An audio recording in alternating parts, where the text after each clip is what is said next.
Well, good morning, all my friends.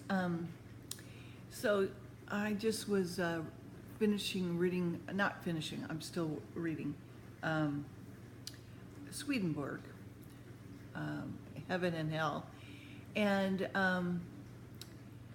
one of the things that was, that as I was reading, I was reminded of that, yes, we are, all of us are spirit. And what we portray out there, depending upon our intent and our thought, is what other people see. If my intent is to get ahead, to be successful because of self-love and preservation, I'm going to act and dress and behave, differently than if I'm just doing it because I have a love for my family and a love for providing for my family, and because I love them, and because, you know, I want to do, well on their behalf because I care for them. But that, also can still be considered self-love, okay? If you are doing things that don't involve any gain for yourself, but it's purely for another person because that's how you see things should be, then eventually it comes back around to you anyway, right? Because the domino effect, right? If we don't have concern for ourselves, that we're not doing something, we're doing it purely altruistically, not for self-love, but purely because it's the right thing to do for others. It's the good thing to do for others, that it's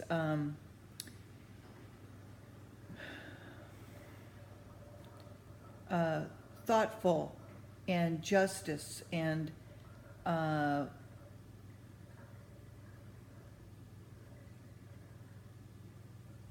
it's purely out of the love that you have for others, then that's really love, from heaven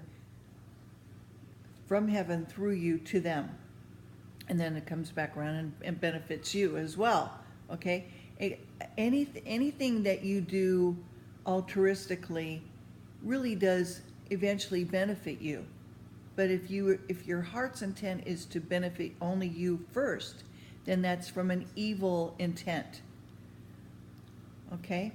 So why am I bringing this up is because I was on Facebook, and one of my friends that I used to work with up in Northern California kind of reconnected, and he is presently a teacher, and he lost one of his students in a terrible accident, and she died tragically young and just at the start of her life, with life that was full of potential, and it was just devastating and tragic.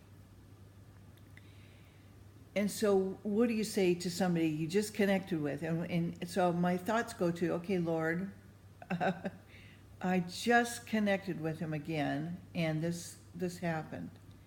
Isn't that interesting how you work? And so I was able to give him, some words of love, and basically said, I love you, my friend. I'm just so sorry that you're having to go through this, because it is tragic and it's awful. And my intent was to be comforting and loving and good towards him, because I know he's suffering. But also, my inner thought, my inward thinking is, I wish I could say, the Lord also is with you too. The Lord is also holding you. And the Lord is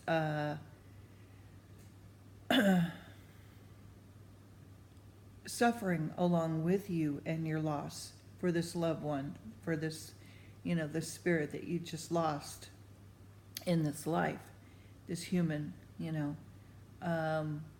being. And yet I don't know his, his religious affiliation or where he's at, and I don't want to add to his suffering at this moment, So later, I'd like to bring that out to him in a way that's appropriate, that will benefit him, and where he'll be able to hear it, So when when your heart's intent is for the good of the person, then your actions and your words, if you're just purely working on that motivation, that's what will show, okay? But if you're evil and you're hiding your true intent, you could still be outwardly pleasant and so forth, and seemingly like you're wanting to be a good person so that you can get ahead. But that's when you need to really, watch for those people, and because their actions speak louder sometimes than just their words. And so then that's how who's good and who's not so good, that their hearts are not necessarily in the right place, if you will. So anyway, that's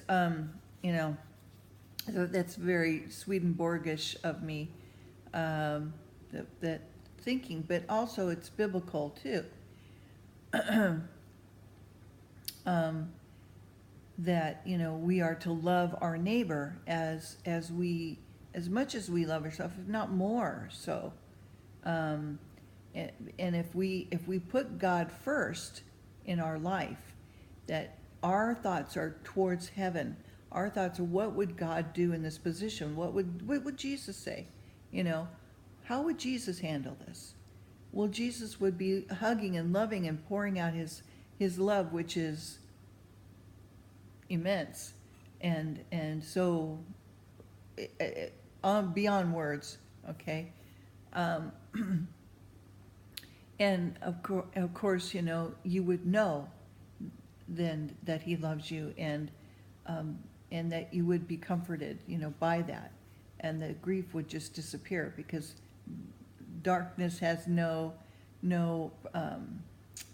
doesn't understand the light, if you will.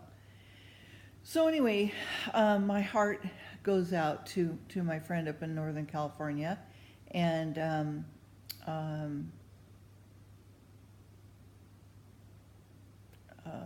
if you see my Facebook thing, I don't know if you'll see any comments I've made. I haven't figured out about the navigation and stuff like that, who sees what or what, unless it's public, and I think I've made my stuff private. I don't know. Anyway, neither here nor there.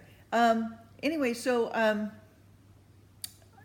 just wanted to share that thought with you, that our spirit that we bring to heaven is our spirit forever, okay? So for an eternity, who we are inwardly. Let me just put it to you this way. When you're alone in your home or whatever, by yourself, unfeathered by people and noise and the world, where do your thoughts go to? That's who you really are as your spirit. Whatever you're thinking about, that's your, intent. What, all by yourself, where are your thoughts leading? And then that's who your spirit truly is. And if that's what you want for an eternity, then that's what you bring with you when you die, okay? And Swedenborg describes it as you go to this place, and it may be an hour that you're there, and then you're instantly brought up to heaven, or you may be there for a few days, or a few hours, a few days, weeks, months, at the longest 1 year. No, he's never seen anybody go longer than that. And then you're brought into whatever state that you need to go into. He's seen some people who were thrown head first, feet up, into hell, who they thought they were, good, well-intended people, but they were not. Because your spirit inside, that's who you really, truly are.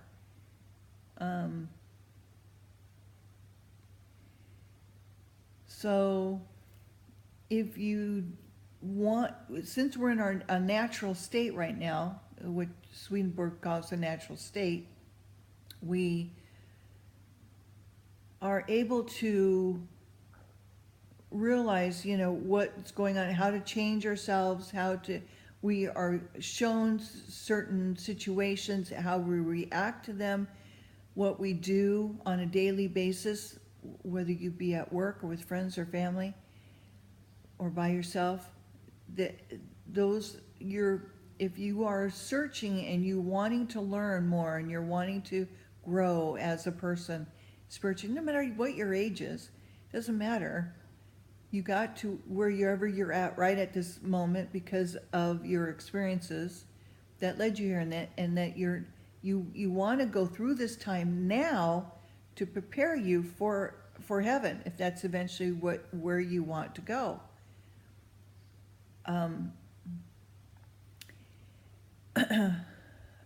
If you go into somebody's home and it feels really comfortable and beautiful and light and airy, and yet there's woods, or there's flowers, there's art, it just feels good to you, then that's where your love is. That's where you feel more comfortable. But if you are a person that feels comfortable in dirt, okay, and in cruddiness, and in a pigsty, and with the smells and the senses and everything that goes with that, and that's where you gravitate towards, then that's what your spirit is like. Okay, does that make sense? I just wanted to have you guys think more about your own personal spirit and how to grow your spirit and prepare yourself for heaven, because that's what God is going to judge. And if you look through all the Bible, it says he will judge you and your works, and your works are what also you take with you. Okay, look at Revelation, look through do your own, homework. But it's not just by your faith that you're judged. You're also judged by what you have done, your work, okay, as well. And you want to do good because of your belief in the Lord and your desire to be Christ-filled and Christ-like. So that's why I'm saying it's also biblical. Anyway, that's just some thoughts for today, kind of a vlog, if you will, to share with you. And give me a thumbs up, like, subscribe, leave me some comments, and you can check me out on Facebook as well. Let me know that you are my subscriber, and then I'll friend you. Okay? All right. Thanks. Bye.